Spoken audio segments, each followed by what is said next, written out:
Good afternoon, everyone. My name is Mary C. Rivero Coker, and this fire safety training for emergency procedures for schools is being conducted today by myself according to application 4 of the Organizational Training and Development Program Master's class for the Industrial Organizational Master's Program for Carlos Albizu University on November 26, 2020.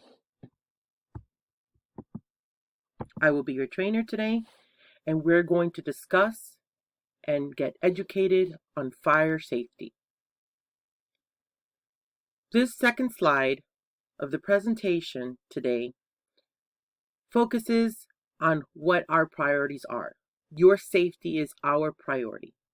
The Office of Fire, Health and Environmental Safety develops and coordinates all hazard emergency management programs. It also ensures business continuity and disaster recovery plans. We annually review and approve site-specific safe school plans. We conduct and facilitate standardized fire safety and emergency and disaster training programs, of which this training today is part of the fire safety and emergency training. We maintain situational awareness of potential threats and developing response plans. And finally, we communicate, coordinate, and partner with community emergency management partners such as Broward County Sheriff's Office, other fire coalitions. You will see here on the resources, United States Fire Administration, National Council of Fire. There's several different organizations that we've partnered up, and I've taken citations and resources for the creation of this fire safety presentation. Moving on to the next slide. In efforts to try to make this training as focused as possible, it is a long training that we are mandated to take. I wanted to focus on 5 simple objectives for this training, and they all evolve around fire. It's important to understand fire, understand the dangers of fire, and if and when fire begins, we need to act as quick as possible, as fire spreads very, very fast. Learn the different types of fire hazards that exist, what causes fire incidents. Learn the different fire safety equipment available for fire prevention, fire alarms, and understand how fire can be prevented. I think, though this is bullet number 5, I think ultimately the training is to ensure that you understand how serious fires can be, how deadly fire can be, and what we can do to prevent fires. See something, say something. It's very important that we all have this into consideration when trying to understand how we can prevent fires. On the next slide, I've broken down this training into 10 different sections. As I mentioned earlier, this is a long training, and I'm trying to simplify the training in specific sections so that we can break them down and talk about each one independently. If anyone has any questions, I would prefer you raise your hands, and you, once I finish the slide, I would be more than happy to take questions. But preferably, if we can leave them for the very end, I would prefer we do that. Thank you. So on this slide, we have the 10 different sections. The first one being fire facts. I think we all know what fire is, but sometimes learning a little bit of facts regarding fire and school statistics as well, or even just fire statistics overall, kind of brings up the reality and awareness of how deadly fire can truly be. Section number 3 is 911 fire rescue. Section number 4, fire hazards. Section number 5, guide to using safety equipment. Section number 6, gas leaks. Number 7, fire extinguishers. Number 8, fire drills. Number 9, outdoor and wildfire. And number 10, I think most importantly again, is prevention information, resources, brochures, posters, just information that we can post up and that we can share and communicate with all of the public as to the prevention of fire. Moving on to the next slide, slide number 5, we're going to talk about the first section, which is section number 1, fire facts. Fire is fast. There is no time to grab things. You must escape. I personally not have been in a fire where I've had to just pick up and go, but I have seen on TV and have heard that people panic and the first thing they want to do is grab their personal belongings and important belongings. So the tendency would be to do that. But it's important that we stop and we not do that. Our life is most important, and there's nothing personal, no personal effects, no papers, documents that are more important than our livelihood. So it's important that we understand that there's no time to grab things. We must escape quick. Fire is hot. It can easily rise well over 600 degrees in a matter of seconds. And in minutes, it could turn into what we call an entire room turning into flames is called a flashover. And this is what firefighters have to fight. This flashover that just the entire room, and little by little it goes spreading into all the rest of the home or the rest of the building, the rest of the location very, very quickly. Fire is dark. It becomes dark very quickly because of the smoke. The smoke rises. So it's important that we remain in the bottom of the smoke. And we'll talk more about this in the slides, in the forthcoming slides. And unfortunately, the most importantly and the most dreadful is fire is deadly. Smoke and toxic gases kill people more than flames do. That's the reality.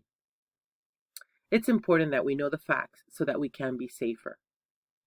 Here on the top of the title, USFA, which I will be discussing on the next slide, is the United States Fire Administration. And we'll talk more on the U.S. Fire Administration in the next slides. But I did want to bring this up because I liked this slide. When I created this slide, I thought it was interesting. I felt like a child back in kindergarten or in elementary. I think we all learned the importance of fire. And the first things that we learn is stop, drop, and roll. If your clothes catch fire, stop, drop, and roll. Stop, drop to the ground, and cover your face with your hands.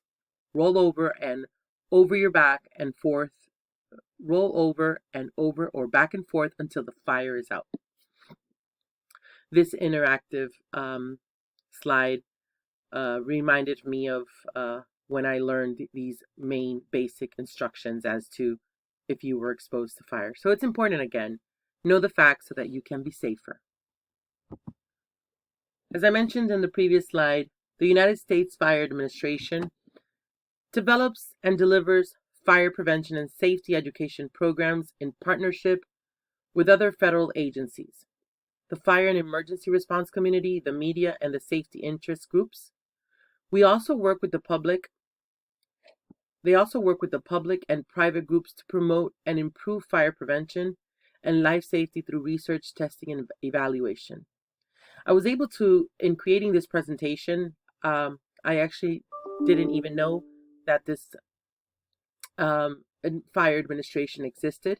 I was able to learn much about fire prevention, and I did include a lot of resources in this presentation from this administration.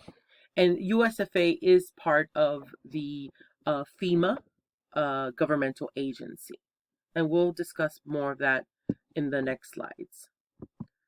Slide number 9 talks about the National Fire Protection Aid Association, NFPA. And here, I think it's the simple causes of fire. There's many more causes of fire, but these are the basic ones, and these are the ones I'm going to talk about in this presentation, and they're the ones that we're going to train on. Cooking. Here at our schools, our kitchens, cook for our children, for the cafeterias. In Florida, there's not much heating, but I know that there's space heaters under people's desks where I've actually personally experienced electrical issues where they've burned electrical plugs, as well as extension cords can sometimes be deadly when connecting appliances. Smoking is another one that people don't realize can cause fires. People just flick their cigarette to the ground, it could just easily catch on fire, could be left lit by a sofa, could catch on the drapes. And candles. I think candles are becoming more and more popular, and fire related issues because people go out and leave their candles at home, don't understand the issues that can bring leaving a candle lit up, unfortunately. So these are the top 5 causes of fire. In my next slide, I wanted to just quickly go over some of the different categories of fires that I actually didn't know they existed.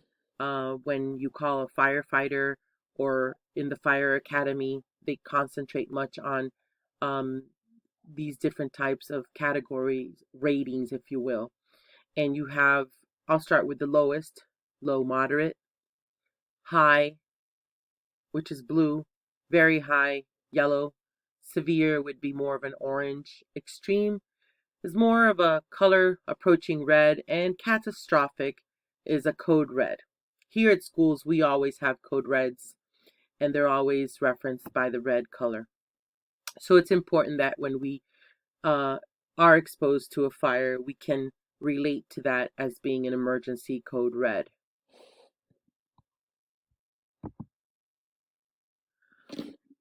The next slide, we're going to go into our module number 2, our section number 2 of our presentation. And we're going to talk briefly about sometimes people call 911 by mistake. Sometimes people call 911 even for things that are not emergency related. A lot of times, often in schools, that happens. And thousands of fire emergency incidents happen in Broward schools each year. So it's important that when we do call, we truly have an emergency. And obviously, when we call 911, it can either be fire rescue, it could be the police department. It depends on what that emergency is. But the last thing we want to do is make sure that we're not calling 911 and using up that time or that space, if you will, for something that may not be an emergency when there truly may be an emergency that is needing the attention of those people taking the calls. So inevitably, it is true that thousands of emergencies are called upon from schools daily, yearly, and we do have a lot of emergency situations in schools. I wanted to just kind of highlight this information that I found very interesting for you all to know. In 2014 through 2014 and 18, the U.S. fire departments responded to an estimated average of 3,230 structure fires in schools each year. These fires caused annual averages of 1 civilian death, 39 civilian injuries, and approximately $37 million in direct property damage. That's a lot. Fires that were intentionally set were the leading cause of fires, accounting for almost 2 of every 5 fires. In the upcoming slides, you will see a graph that I've included as part of this presentation because I thought it was very interesting to see that the majority of the causes of fires were intentional. And in schools, where there's children and the setting of students, we tend to forget that, but uncontrolled or the lack of training or education for these students, particularly for people to understand how important it is not to play with fire, matches, etc., we would probably mitigate some of those fires that took place and that were intentional. School fires most often originated in a lavatory or in a locker room, and mostly by students. And 2/3 of school fires occurred between 8 a.m. and 4 p.m. So obviously, these fires were basically within school operation, not necessarily at night or outside of school hours.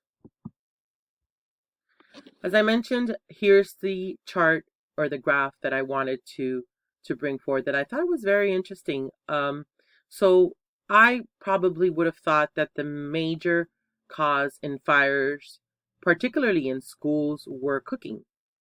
But as you can see from the graph, you had 43% of intentional fires versus 31% of cooking equipment fires. We experience a lot of fires in our kitchens, and as part of the safety precautions that we take with the EHS department, as well as the risk management department and the food and nutrition department, we ensure that our electrical wiring, that are based on state statutes and the federal Department of Education, the Florida Department of Education, and the federal funds that are given to the schools for money funds for cafeteria and food funds, that the equipment be up to date, that there not be old equipment. So there's a lot of regulations around the safety of equipment, appliances in the kitchen. So I was glad to see that it was lower than the highest, but still, I thought 31% was still evidently high, considering all the precautions and state statutes, regulations that evolve around the safety of schools and kitchens. So you will see on 19% was playing with heat source.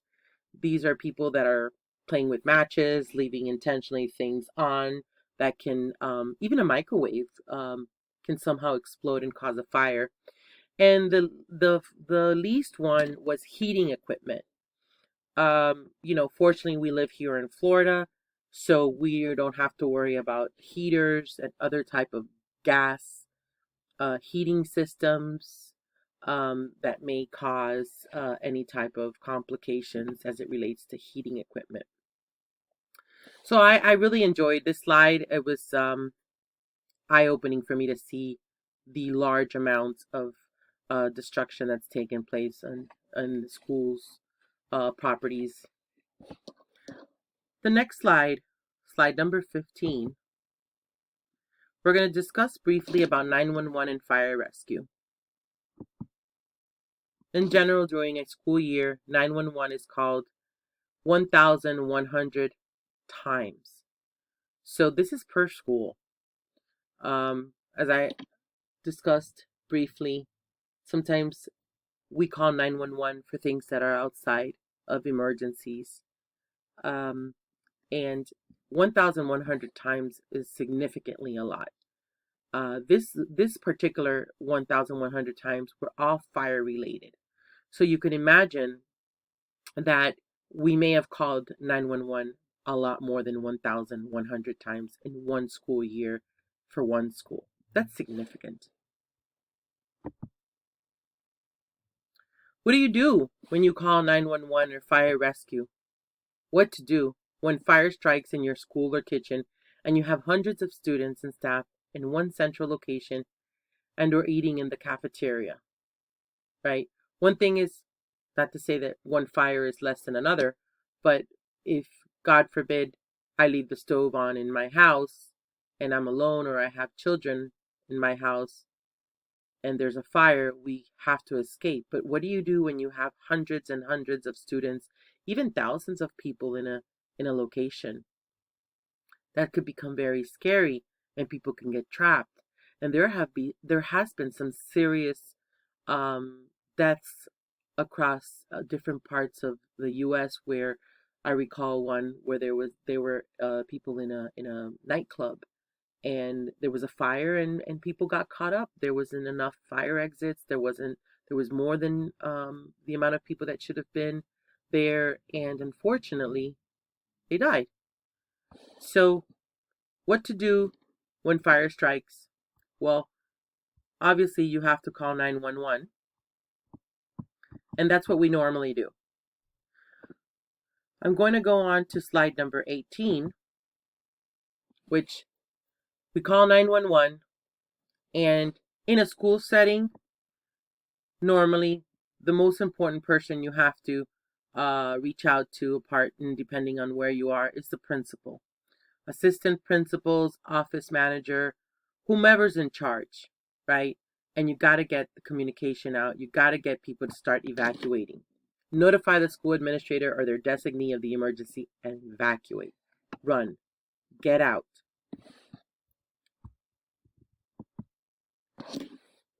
Fire safety. As I mentioned earlier in section number 1 about fire facts, smoke is dangerous.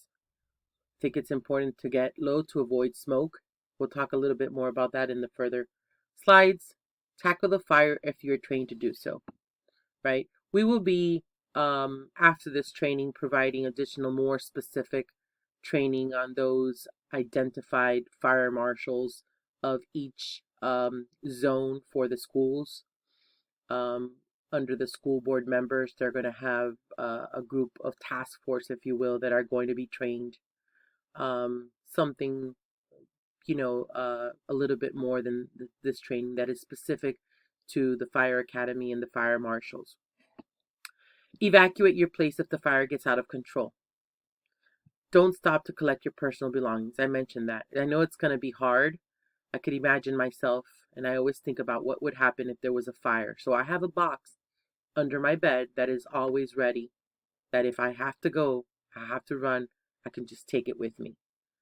If you catch fire, drop and roll on the floor or cover with a blanket and inform authorities of the site.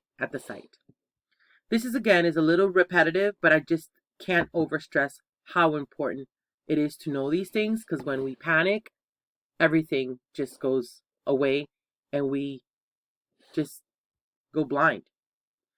Section number 4 of the 10 that we're going to discuss in this training today is number 4, fire hazards.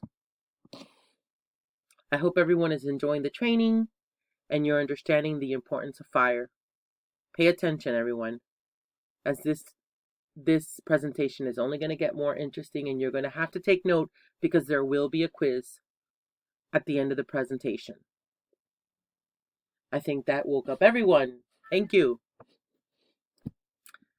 Fire hazard facts. I also thought this was very interesting to know. From 1993 to 1997, electrical fires were the 5th leading cause of all home fires, 4th in fire deaths, and 2nd leading cause of direct property damage. Cords and plugs make up one of the largest segments of electrical fire issues, or fire causes. We're going to go a little bit in depth specifically related to electrical wiring, because I think here at the schools and even at home, these are realistic things, fire hazards that exist in our everyday life. So I wanted to focus and hone in on that. This category covers things such as extension cords, lamps, cords, appliance cords, Christmas wiring. Now as we approach Christmas, more and more people use extension cords to plug in those inflatable things and those lights outside, and that can definitely cause a fire. In fact, an estimated 13,100 fires in 2001 were specific related to Christmas wiring, with 906 deaths and in excess of 414 million in property damage per year. This is massive. Our next slide number 22, is going to talk about examples of fire hazard incidents. Electrical fires. Wiring is one of the leading causes of fires in the United States. Mind you, in our graph that I presented earlier, for schools, this is one of the least incidents. Remember, the first one was intentional. The next one was on the cooking, and so on and so forth. I believe this was one of the least ones in schools. But related overall, the electrical fires is one of the leading causes of fires in the United States overall. Example of some of the components of structure wiring that contribute to this problem are fixed wiring, switches, lighting fixtures, cords, plugs, lamps, and light bulbs. We have this in our homes, so we're exposed to these hazards every single day. We just need to be educated and know how we can prevent a fire from happening from the use of one of these. Because electrical fires pose such a significant threat for our schools and even our homes, the following National Fire Protection Association recommendations are being provided in an effort to reduce hazards. Never run cords under carpeting. I see that so much when I go into a school. Even at home, people do that so that you don't see how ugly the cord looks. This is very dangerous. Don't pin or trap cords between the walls and furniture. We also do this in classrooms or at home, just wanting to make sure that that cord is stuck to the wall. That's going to cause a fire immediately, or an electrical issue that may cause a fire and burn. These conditions contribute to the likelihood that an overheating cord will cause fire. I don't know if any of you have ever done this, but sometimes a glue gun. My daughter plays with a glue gun a lot, and I'm always after her making sure that she doesn't leave it on. Well, I've seen that, and if you've ever experienced it and you touch the cord of the glue gun, it's burning, super hot. If I were to leave that glue gun burning all night long, potentially that can cause a fire. That can definitely be a huge potential problem in creating a fire in my home. Dispose of frayed or broken cords. Do not fix them with tape or slices. I used to do that all the time, where you would just wrap one of those black electrical wiring tapes. You can't do that. Do not nail, staple, tape, or attach cords in some other fashion directly to walls or over doorways. Never plug in a major appliance or more than one small appliance into an extension cord. I do this all the time. We buy those large extension cords that have like 10 outlets, and you plug in a bunch of things in those outlets. So the more things you can plug into that one extension cord, the happier you are. These practices are overloading and overheating of cords, and they cause fires.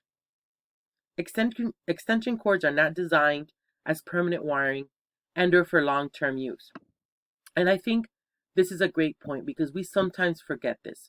We have extension cords and we leave them there for years, and we think that this is the way how we're going to connect the TV that's 25 feet away from the electrical unit, but you want the TV on the other side of the room, and you just leave that cord stationed there for life. And it shouldn't, because it's not permanent wiring and it shouldn't be used, and that is a danger. These are simple things that we do every single day that sometimes we really take for granted how we continue to practice these things. And we've been fortunate enough not to have a serious issue, but they can cause and be very deadly. Other examples of fire hazards, as I mentioned earlier, that I didn't include here, was the glue gun that my daughter uses. But you have utility hazards. You have gas leaks, microwaves. You don't stop to think that the microwave can catch on fire, but if you put something in there and it burns, I've had fire come out of a popcorn bag. Unattended stoves or ovens, space heaters under our desks when we're cold in the office. Matches is another one. And chemicals. Sometimes we have flammable chemicals. We don't realize that they're close to something that not necessarily is on fire, but it's hot enough that if it stays there long enough, it can burn and explode. Signs to look out for. I think we all know smoke, obviously. When you see smoke, a burning smell, a burning sensation, I can walk into a location and I can immediately smell if the house has candles lit, or if they've put air freshener, or if something's burning on the kitchen stove. I have a very good sense of smell, sometimes too much. But it's important that these are signs to look out for, that especially whether in your classroom, in your schools, in your office buildings, in your home, that you pay attention to these signs, to these smells. Sparking equipment. Flames, obviously, and fire. But at that point, it's not preventive. At that point, it's already happening. And what do you have to do? you have to get out. Call 911. Thank you for raising your hand.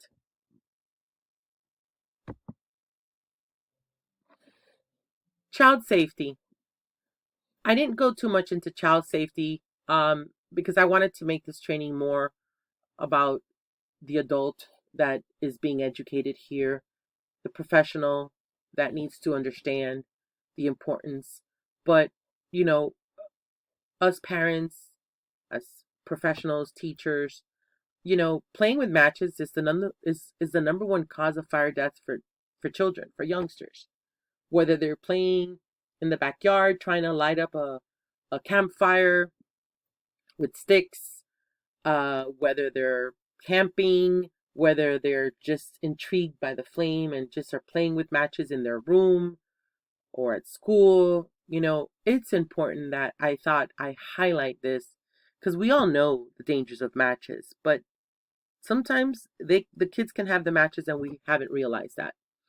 So store matches and lighters high up where they can't be reached, out of sight, preferably locked in something.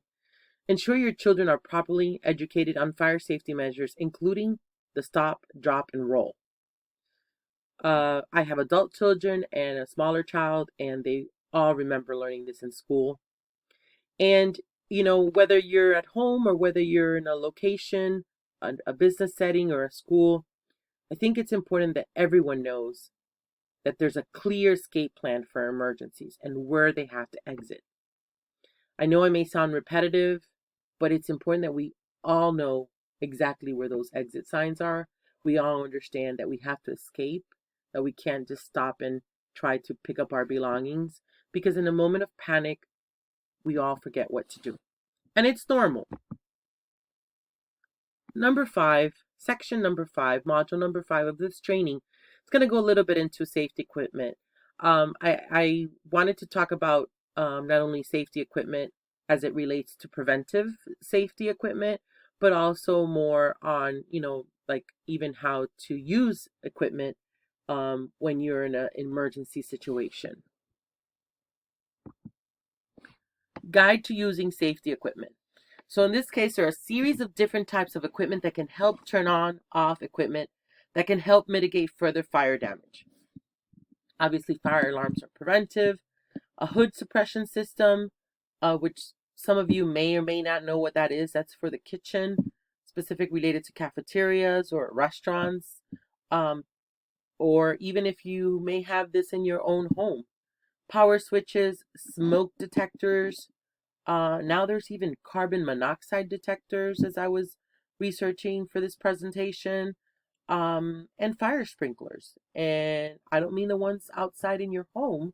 I mean the ones that are inside of your home that trigger when there's fire, and they normally, schools by state statute, by state regulations of educational facilities, which is SREF, mandates for all schools to have fire sprinklers in schools and all areas of the school.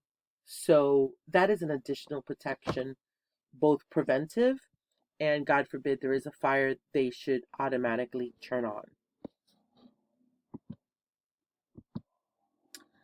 Pull the fire alarm station. A lot of times we've gone by these types of systems or equipment in hallways. I've seen them in hospitals. God forbid I would even know how to use them, but in panic, I would probably, if they have a glass, break it and pull it down. This is a fire alarm, and in this case for schools, this only activates the school fire alarm, right? Obviously, for the schools, and we'll talk a little bit about this in upcoming slides, fire drills are performed consecutively, and I know that we have more drills related to emergency preparedness, more so now after some of the incidents that have taken place in the last couple of years, like an active shooter assailant. We have a lot of additional trainings that are given. But the fire alarm, this is important. Pull it down. Don't hesitate. Pull it down. Call 911. These type of systems Some of you may or may not be familiar with them. They're more related to the hood suppression systems, where if the kitchen is gas, it would stop it. I have a gas heater at home, a gas water heater, so I'm a little familiar with this. It looks like I have one of these in the gas heater, and you have to know how to use.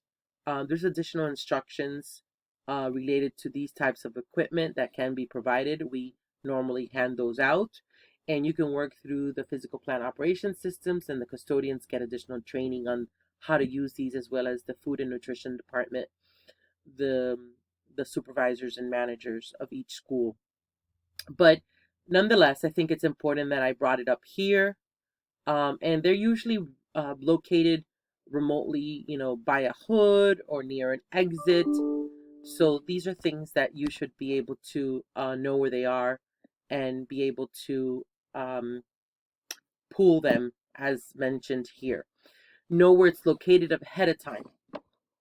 Don't wait after the fact to look for it. You should know exactly where they are. So if the fire is under the hood, and this suppression system, there's some that are automatically turned on based on the level of heat or exposure. And it should be automatic, and this is what it would actually do to the fire, right? Now, when we move on to the next slide, if it's not turned on, this is what you would run into. This is very dangerous, and this will easily jump in throughout the kitchen and just go down through the walls, under the doors, and the school could easily burn quickly, very quickly. So it's important that if activation is not automatic, that you pull down on that system. I wanted to talk a little bit of hood fire suppression systems, as some of us that may not necessarily work in schools may not be exposed to these types of things. But nonetheless, I think it was important that we understand, um, the different types of suppression agents that exist. And there's also dry chemical systems that are available. And again, the janitors or custodians, there's specific training more related to this. This was more in general a fire safety training that I wanted to be able to present, and also not only specific to schools, but more try to generalize it. So I included a lot of additional information that goes outside of a school setting. Slide number 34 continues is, so we in our schools here in Broward, we have these CO2 systems. They produce a white cloud, like a white vapor.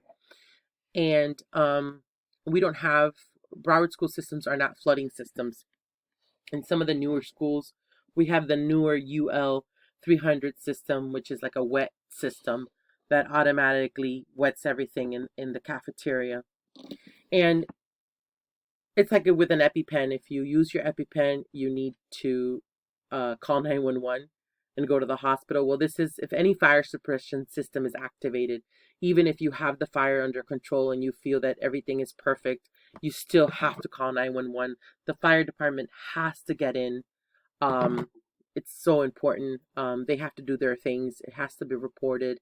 There's a series of additional documents and papers that have to be filled out. But again, 911, evacuate immediately, notify the principal and or your food and nutrition area supervisor or designee.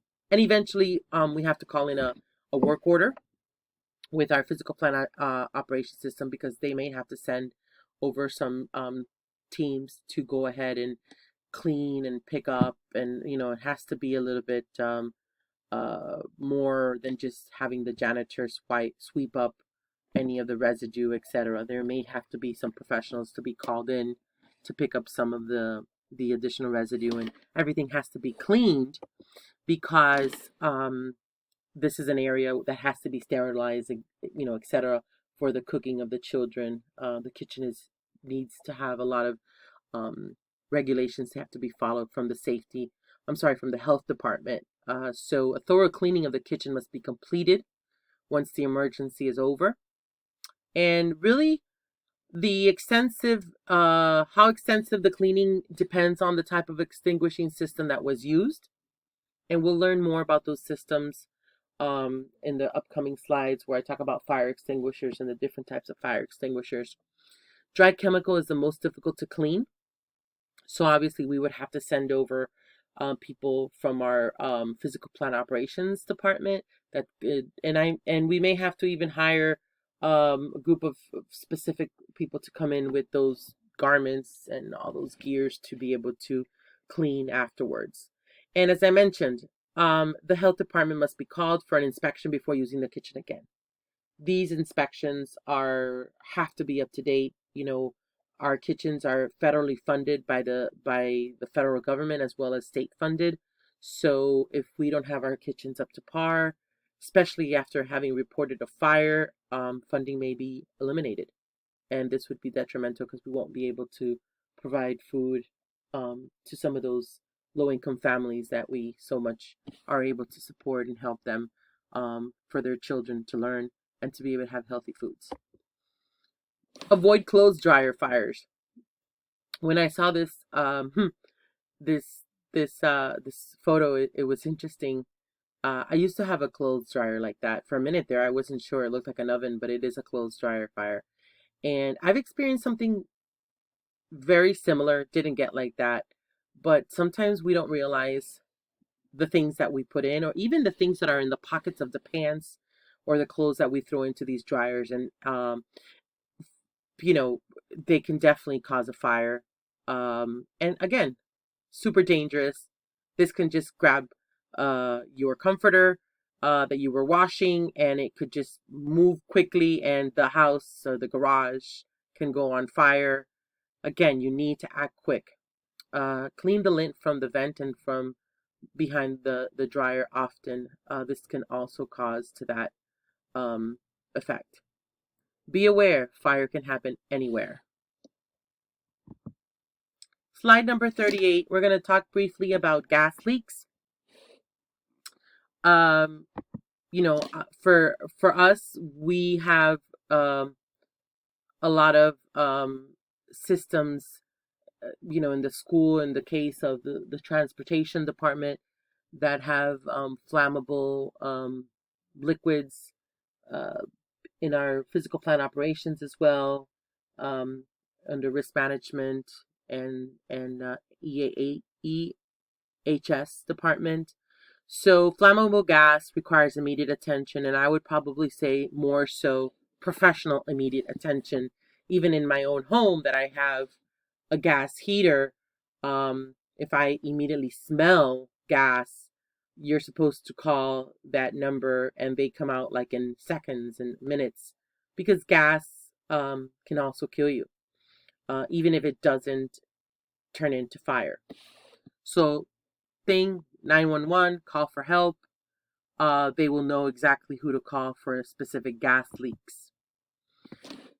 Evacuate the kitchen and building occupants. The school facilities emergency evacuation plan may need to be modified to keep students and staff from gas installations located at the schools. With the newer schools, we've made a lot of changes, and I would say that we've really eliminated some of the locations of where gas is.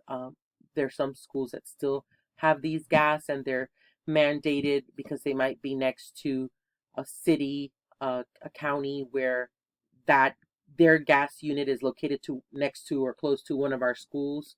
So we do work with our county to ensure that these gas equipment are up to date and that there's no potential risk to students or even exposure, if any. But I did want to bring this up because we are exposed to it, and we can have gas leaks at home. We can have gas leaks anywhere. And it's important to know the smell of gas. Notify the school principal, designee, or front office of the gas leak. We have our system compass operator, and here's the number. These gas equipments all have this information as a sticker on it.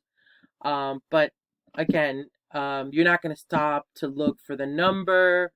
You have to call 911. You're not going to stop to try to see that you call the correct phone on the sticker of the equipment when there could be potentially an explosion. It's important that you understand that when there's potential danger, you have to act quick. And then eventually you can re-enter the building upon the approval of the fire department. They're the professionals. They're the trained experts that are going to guide us to ensuring that we can return, we can do the right things to come back to safety. Slide 42 just talks about whether you had a potential threat of a fire, or there was a spark and we evacuated the school. Once that emergency is over, or once everyone has evacuated and now there were no fatalities and there were no injuries and everything looks like we can go back to normal, it's important that we do call Compass. We're going to be given a fire order, a fire work order. This is reported to the county. We track these. We actually report to the Department of Education how many incidents we had yearly. So we track and monitor these to make sure that there are no safety concerns in our schools and our district locations, anywhere that might have posed harm for not only our students but our staff. If the issues were in the kitchen, obviously the Food and Nutrition Services Area Supervisor, Designee, and Principal need to be notified. And as always, we can't enter the building, we can't return until the fire department has given that approval. And they're there on site, and they will provide us with that approval when they feel that it is definitely appropriate to return. I want to move on to section number 7. I know this is a long presentation and I made note of that earlier, but this is, I think, probably one of the things where I learned the most from the presentation: fire extinguishers. I really didn't even know there were a significant amount of different types of fire extinguishers. But as I did my research, I did understand that there's a few different types. Probably I've seen some behind glass, cases.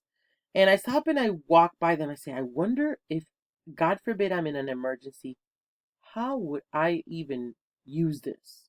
Or even, when you're panicking, you can't stop to read instructions. So this is a 40 BC fire extinguisher, and there's different types of dry chemical extinguishers. Class B, it's more for flammable liquids. Class C, energized electrical equipment. Each kitchen is required to have at least one portable fire extinguisher dry chemical. Kitchens with dry chemicals and CO2 will have the 40 BC fire extinguisher. Schools equipped with the UL 300 wet system will have a Class C extinguisher. That Class C extinguisher is it's this one. It's the next one on the slide. You see it's a little different. When you use it, foam comes out of it. It's like wet chemicals. And again, this is a school cafeteria kitchen that you can see. These are the ones that we use specifically in the kitchens. How to use an extinguisher. I think this is key right here. Pass step 1. Pull the pin. Many fire extinguishers have a pin near the handle at the top. Begin by removing that. That's like the first thing. Remove the pin from whichever model or type you have. Aim the nozzle, horse, or hose. Pass step number 3 is squeeze the handle. And pass step number 4 is sweep from side to side at the base of the fire. Right? I know that I wish I had a fire extinguisher here that I can visually show you. It's not as complicated as one thinks, because it has all those tags, because those tags need to be ensured that they're up to date, code is up to date, and they're not expired, etc. But it's not as difficult as one may think it is with these 4 simple steps that I've provided here. Through the training that's given to the custodians and janitors, they do have the live fire extinguisher here for you to actually practice with. Since this is a virtual training, I can't provide this for you now. Fire drills. I remember doing fire drills, a lot of fire drills in schools. I can tell you that I don't probably recall having done a fire drill as an adult in an office building, but I think the awareness is uh, becoming more apparent nowadays that fire drills have to be done. They're not limited to schools. Fire drills used to be only for schools. I think more and more people are doing fire drills. And though fire drills are mandated for educational sites per section 1006.07 FAB Florida statute, fire drills can also be found in the Florida Fire Preventive Code 69A-60. So in our case, we have 18 drills each year, 2 drills in August and 2 drills per month thereafter. 7 are fire emergency egress drills, 2 are for severe weather, and 9 are active assailant drills. We continue to improve our security training as well, where we have security campus monitors and security resource officers in the schools that are also trained on fire safety. They have a more specific fire safety training. This is more generalized for our population. But as we begin to expect our experts to protect us from fire and from emergencies, we require them to have trainings and certifications as well. And I'm glad to report that all the district schools in Broward County are compliant with the prescribed drill schedules that is year to date. These are mandated, and we track and measure and monitor that these drills are actually taking place. Sometimes we don't do drills at home. I wanted to include this interactive slide here because we may not have a smoke detector or a smoke alarm or a fire alarm, but we can practice this even if we don't have them. And the reason why we would be on the floor is because you would assume that if, God forbid, there's a fire, the fumes are up, the smoke is up, and you can only crawl out. So I would suggest and invite people to practice at home this after having conducted the research to create this presentation for this training. I did practice this with my children, and they actually thought it was very funny. They didn't understand the significance and importance of actually conducting this fire drill at home, but it may serve them the purpose of at least, if any, to remind them what they have to do. God forbid there is a fire at home. Slide 51 is going to go into our 9th topic from the 10 that we have. Is outdoor and wildfire. I added this section to the presentation even though sometimes we don't consider outdoor and wildfires to happen in our state. Normally, states where we've seen fires be catastrophic as in California or other locations here in Florida. That's not common, but we do have parks and playgrounds, and we have picnics and stuff of this nature, and we, are outdoor. So in this case, this can be served for purpose of schools, parks, recreational areas that we might have in our school district sites, as well as home. So place your grill at least 3 feet from siding, deck, railings, leaves, and overhanging branches. I can tell you that my barbecue used to be against the wall of my fence. I've since then moved that and made sure that we've have nothing around it. So I like this slide, and I thought it was interesting, and I wanted to share it as part of the training. It's important that we protect ourselves from smoke, right? We normally don't have wildfires, but I'm talking about smoke not only from a wildfire, but a smoke that can be brought upon by any of the other hazards that we mentioned in the training earlier. When wildfires create smoky conditions, it's important for everyone to reduce their exposure to smoke. I live in Miami Lakes, and I can tell you that sometimes by the west side of the I-75 or by Miramar, potentially the Everglades, I smell a lot of smoke, and there's been mornings that I've woken up and I've seen that it's very cloggy, very foggy, and I can smell the ashes from the smoke and the wind. So, and I'm asthmatic, so that immediately triggers my asthma. So I could relate to this. The smoke irritates your eyes, nose, throat, and lungs. It can make it hard to breathe and make you cough or even wheeze. So children, pregnant women, and people with asthma, as myself, or COPD, heart disease, need to be especially careful about breathing wildfire smoke or any smoke for that matter, which is why you have to keep smoke outside, get out of the sight of smoke, get out. Choose a room where you can close off from outside air, and you can set up a portable air cleaner or filter to keep the air in this room clean, even if it's smoky in the rest of the building and outdoor. And I did that one time when we had those ashes and that fire outside in the whole environment, and I was able to stay in that room, and that room was kept as purified with the air as possible. Reduce your exposure to smoke. Nowadays, with our COVID, we have access to respirators, masks. Uh, I've I've actually benefited from the use of these masks that we have to use based on COVID. Um, Now mandating to have masks because it ensures that these particles, whether it be smoke, whether it be anything on my asthma, not affect me. So, we can wear a respirator. And again, if you have heart or lung disease, it's important that we not be exposed to smoke. Avoid using candles, gas, propane, wood-burning stoves, fireplaces, and aerosol sprays that don't fry or broil meat. Smoke tobacco products or vacuum cleaners. All these things um, can contribute to worsen the smoke.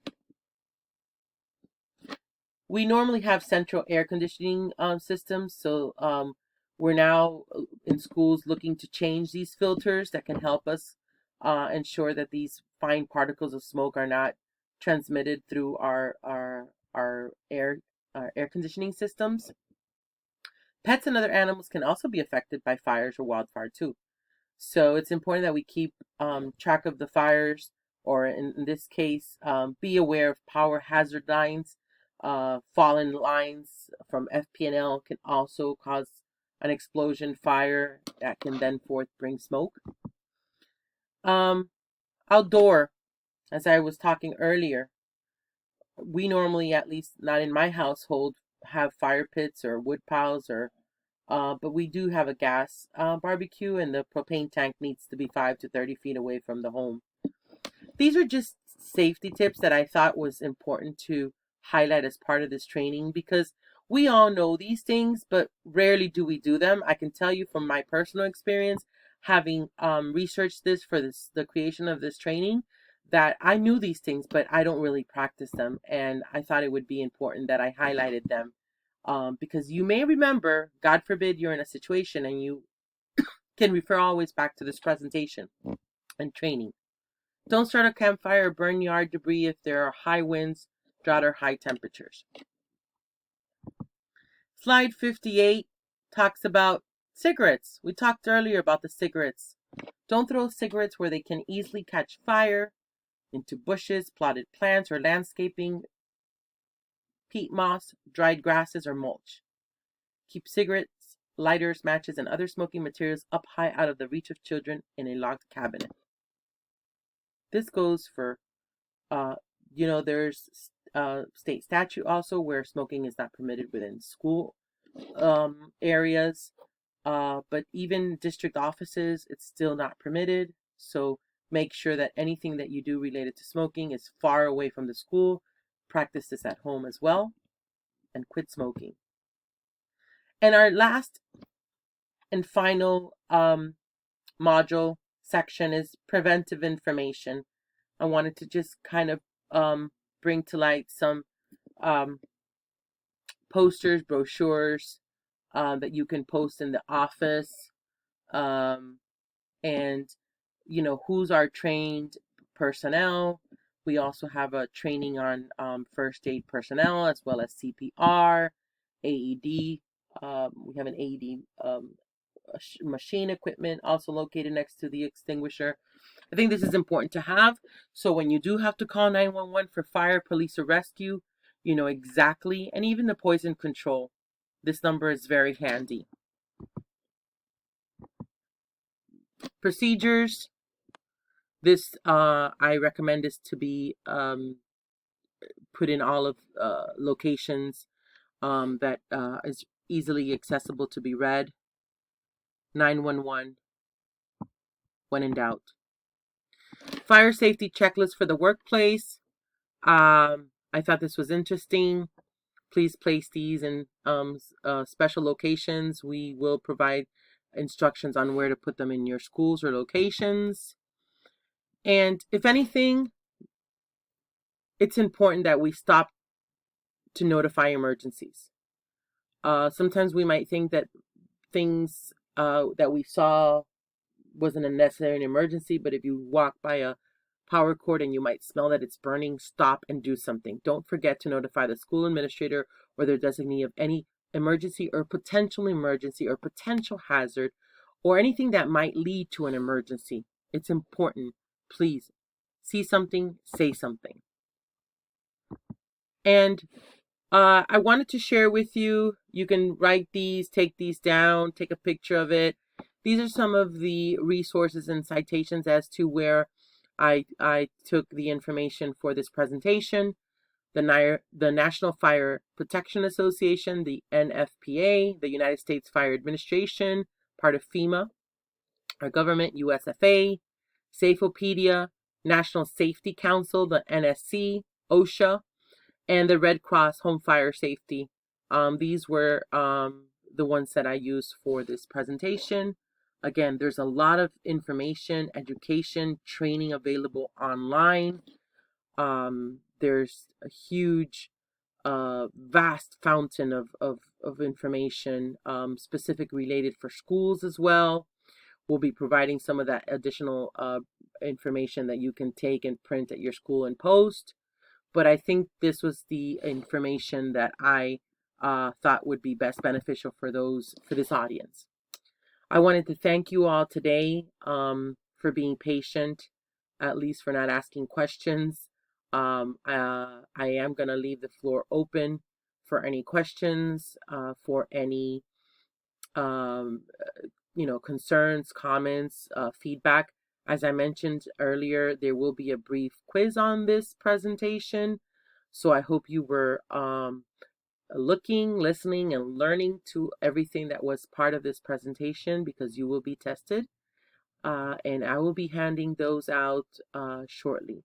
So I wanted to thank you again and for your time today, and stay safe.